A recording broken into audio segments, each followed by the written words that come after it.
Oke, kita coba dengan masalah-masalah yang lainnya ya, terkait dengan mencari solusi bilangan bulat. Misalkan kita tinjau soal berikut. Tentukan banyak pasangan bilangan asli A, B yang memenuhi 1/A tambah 1/B sama dengan 1/6. Kalau dari segi kalimat itu sebetulnya nggak ada perbedaan dengan yang sebelumnya. Ini kan sama ya, diberikan variabel A dan B dalam ruang lingkup bilangan asli dan kita diminta untuk mencari banyak pasangan yang memenuhi persamaan yang diberikan. Yang jadi perbedaan di sini adalah bentuk dari persamaannya itu. Kalau yang sebelumnya itu kan sederhana, hanya perkalian saja. A kali B sama dengan 6 pangkat 3. Berapa banyak pasangan A dan B yang memenuhinya. Itu kita bisa cari ya. Kita cari faktornya, dapat. Tapi kan kalau misalnya di sini sudah pecahan, ininya penjumlahan lagi.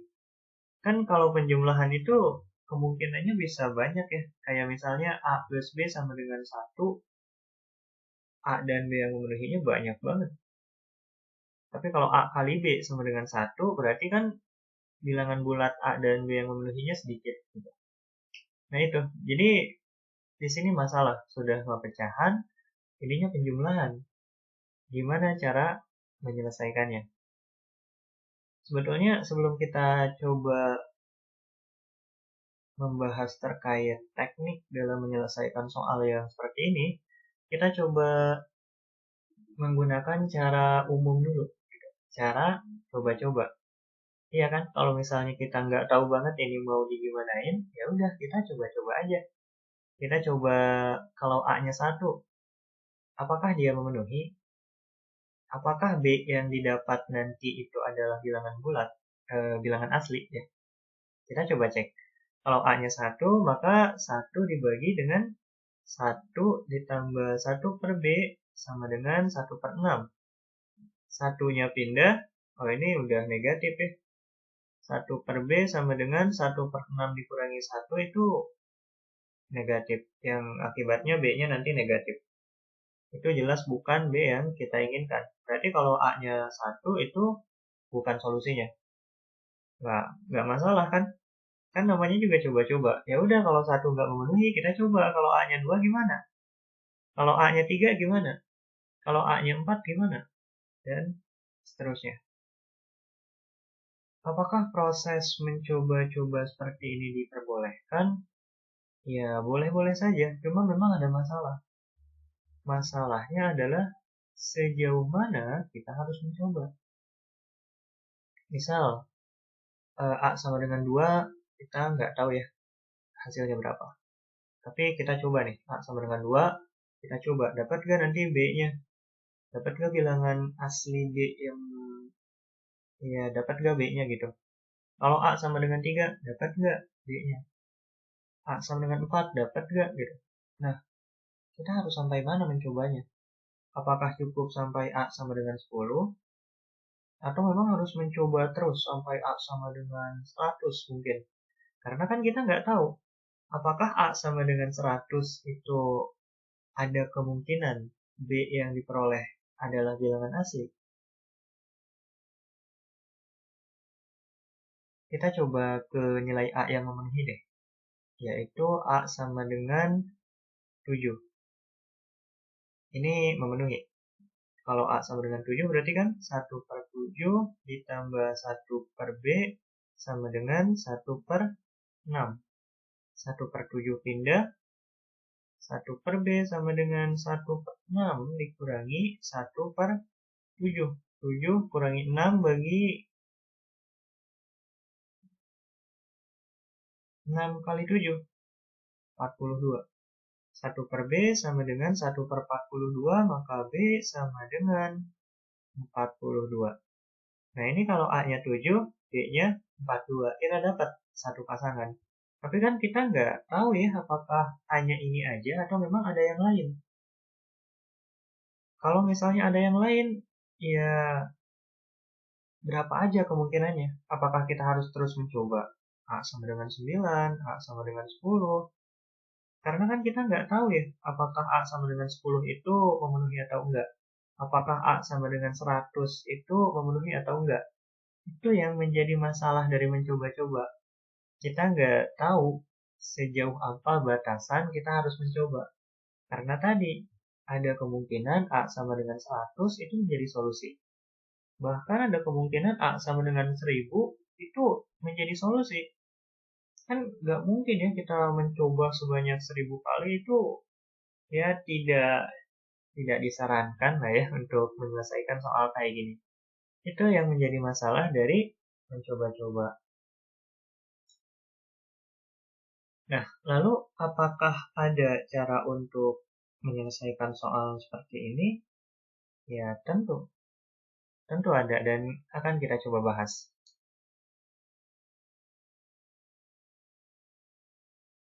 Kita akan menggunakan teknik pemfaktoran dalam menyelesaikan soal ini. Teknik pemfaktoran ini sederhana, hanya ya perlu fokus aja, perlu paham terkait aturannya, maka kalau sudah paham teknik ini mudah untuk digunakan. Pertama, langkah pertama dalam menggunakan teknik ini adalah kita sederhanakan dulu. Kita kalikan silang dulu yang di ruas kiri, jadi A tambah B per AB. Ya sebetulnya B tambah A sih, cuma ya kan B tambah A sama A tambah B sama ya. Ruas kanan tidak berubah, kita kalikan silang lagi sehingga tidak ada bentuk pecahan. Ruas kirinya adalah 6A tambah 6B, sedangkan ruas kanannya adalah AB. Nah, yang di ruas kiri, semuanya pindahkan ke ruas kanan, sehingga ruas kirinya itu 0. AB kurangi 6A kurangi 6B sama dengan 0. Nah, di sini kita bisa menggunakan teknik pemfaktoran. Caranya adalah kita simpan A di kiri dan B-nya di kanan. Nah, kita nebak-nebak angka berapa yang cocok di sini dan di sini, sehingga kalau dikalikan, itu muncul bentuk yang di atas. Kan ini A dikali B, hasilnya AB. Sudah ada ya AB-nya. Nah, gimana caranya agar muncul min 6A? Oh, maka di sininya harus min 6. Karena nanti A kali min 6 jadi min 6A. Gimana cara munculkan min 6B? Ya udah, di sininya harus min 6 karena nanti ketika B kali min 6 hasilnya min 6B. Nah, ini difaktorkan menjadi seperti ini.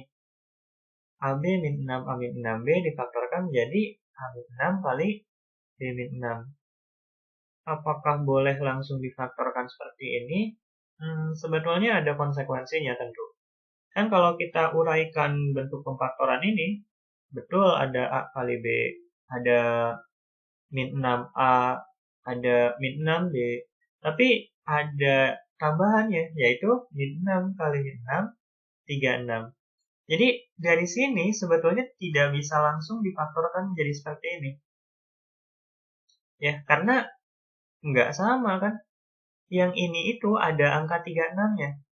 AB min 6A min 6B plus 36. Nah, yang atas nggak ada. Jadi nggak bisa langsung difaktorkan.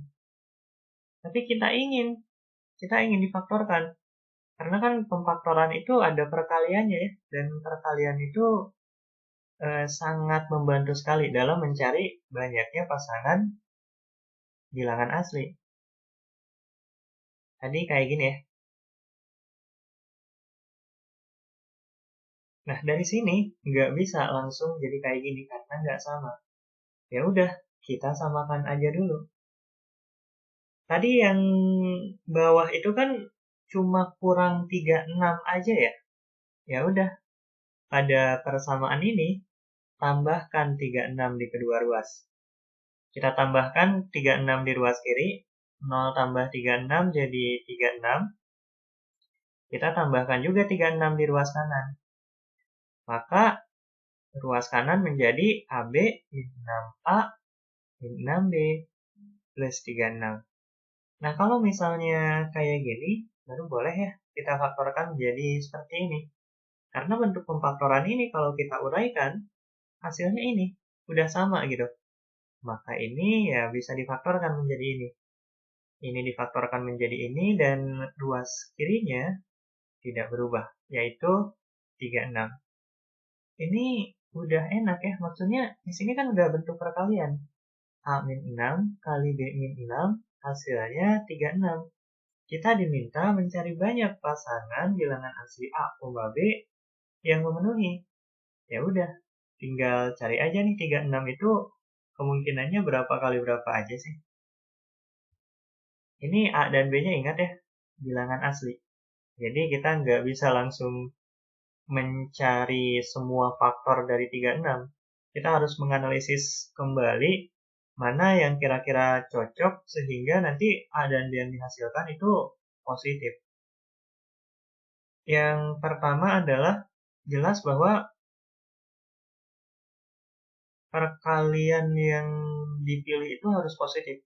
Karena kalau misalnya yang dipilih adalah negatif, min 3 kali min 1 misalnya, A min 6 sama dengan min 36. Berarti kan A-nya sama dengan min 36 tambah 6. Itu masih negatif.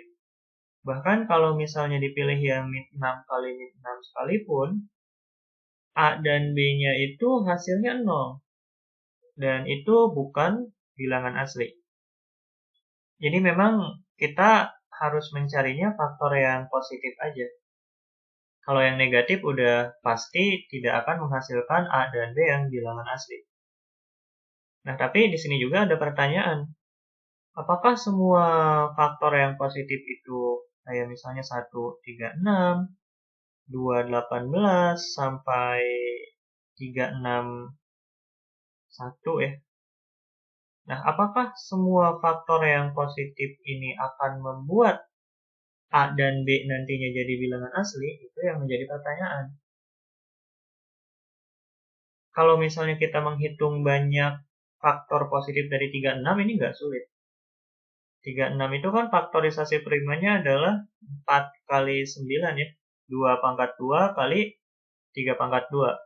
Berarti pangkatnya turun tambah 1. Ya, 2 tambah 1 jadi 3, kalikan jadi 9. Banyaknya adalah 9. Ada 9 kemungkinan bilangan asli yang hasil kalinya adalah 36.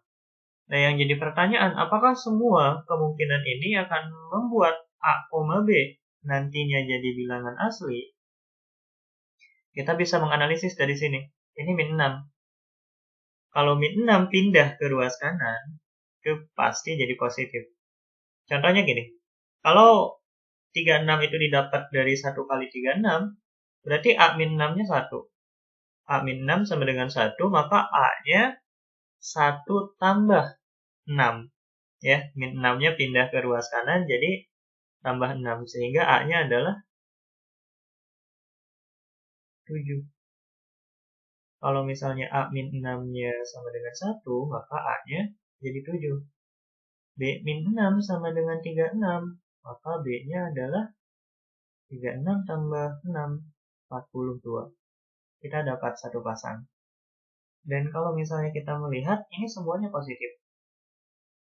Lalu A dan B nanti yang dihasilkan adalah ini ditambah dengan 6. Yang udah tentu positif tambah positif, hasilnya positif. Jadi ini kelihatan ya, bahwa 9 kemungkinan yang ada di sini itu akan menghasilkan A dan B yang positif.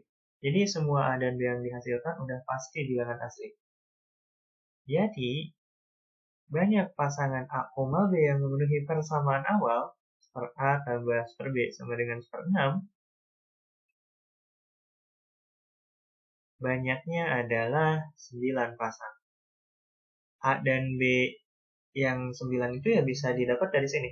Kalau 36 itu 1 kali 36, maka dapat A dan B. Kalau 36 itu didapat dari 2 kali 18, nanti dapat A dan B-nya berapa? Yang pasti bilangan asli. Karena kan nanti ditambah 6 ini akan semakin positif. Jadi ya itu bilangan asli. Total 9 kemungkinan ini itu semuanya bilangan asli. Oke ya. Nah, jadi ini jawabannya 9 pasang. Terkait pemfaktoran ini ada sedikit tambahan, yaitu bagaimana kalau misalnya bentuknya itu kayak gini. 1 per A ditambah 1 per B sama dengan 2 per 5 misalnya. Nah ini nanti ada sedikit trik tambahan dalam proses memfaktorkannya. Mula-mula sama ya, kita sederhanakan dulu jadi A tambah B bagi AB sama dengan 2 per 5. Kita kalikan silang, 5A tambah 5B sama dengan 2AB. Kita pindahkan semuanya ke ruas kanan. 0 sama dengan 2AB dikurangi 5A dikurangi 5B. Nah, di sini ada sedikit perbedaan dalam proses memfaktorkannya, yaitu bagaimana kalau misalnya koefisien dari AB-nya adalah 2. Nah, kalau kayak gini, triknya adalah kita kalikan dengan 2 lagi. Jadi kalau misalnya koefisien AB-nya itu 7, ya kedua ruas kita kalikan 7. Kalau koefisien AB-nya adalah 2, maka kedua ruas kita kalikan 2. Ruas kiri dikali 2 jadi tetap 0 ya. Sedangkan ruas kanan kalau dikali 2 jadi 4AB. Ini juga tentu dikali 2. Jadi min 10A min 10B. Nah, kalau misalnya kayak gini, ini enak untuk difaktorkan. Yaitu di sini 2A, di sini 2B. 2A kali 2B, 4AB. Gimana cara agar memunculkan min 10A? Ya udah, 2A dikali dengan min 5. Nanti muncul min 10A. 2B kali min 5. Nanti muncul min 10B. Cuma ya tadi, ini nggak bisa langsung berubah menjadi bentuk pemfaktoran ini. Karena kalau yang bawah itu kan 4AB min 10A min 10B tambah 25. Ada plus 25-nya. Jadi masih belum sama dengan persamaan yang ini.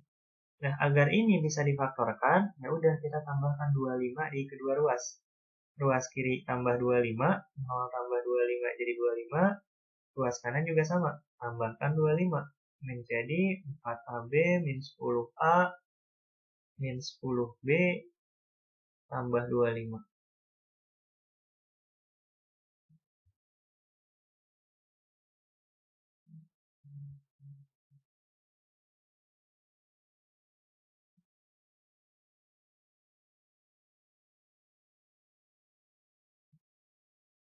Baru dari sini bisa ya difaktorkan menjadi seperti ini, karena kalau bentuk pemfaktoran ini kita uraikan, ya hasilnya yang di atasnya ini. Jadi ruas kanan ini bisa difaktorkan menjadi seperti ini dan ruas kirinya tidak berubah. Dari sini ya langkahnya sama, kita analisis 25 itu berapa kali berapa. Nanti cari A dan B-nya yang ya tergantung di soalnya ya. Kalau soalnya minta bilangan bulat, ya negatif juga boleh. Tapi ingat, bilangan bulat itu nggak boleh ada koma-komanya. Ini hati-hati nih. Di sininya 2A. Maka nanti prosesnya itu ada pembagian dengan 2. A-nya sama dengan sekian dibagi 2. Nah, kalau misalnya ada pembagian, berarti ada kemungkinan A-nya itu tidak bulat. Nah, itu juga perlu dianalisis ya. Perlu hati-hati di bagian sananya. Walaupun misalnya di sini A, B-nya himpunan bilangan bulat, bukan berarti kita bebas begitu saja tinggal mencari banyak faktor dari 25. Tetap harus ada analisisnya juga. Oke ya.